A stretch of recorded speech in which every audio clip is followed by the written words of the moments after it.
Spicy dinailan or spicy balaw. Isa sa pinagmamalaking recipe ng mga Bicolano. Ilalagay po tayo ng ikalawang gata.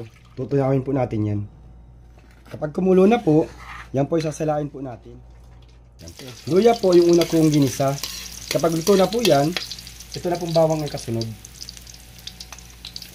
Pinakahuli po itong sibuyas. Pag luto na po yung mga ricado, ito na pong taba ng baboy ang kasunod.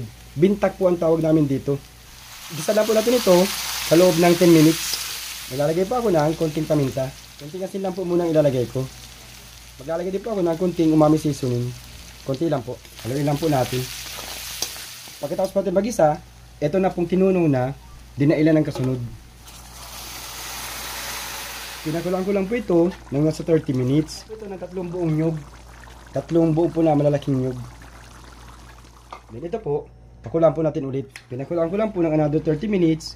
Ito na po ang naging resulta. Hindi po kasi ito kompleto kapag walang sili. Kapag naluto na po yung mga sili, okay na po yan. So palamigin na po natin. Malasang malasa po yan. Mga malaki po ng Bicol region. Napakasarap po nito.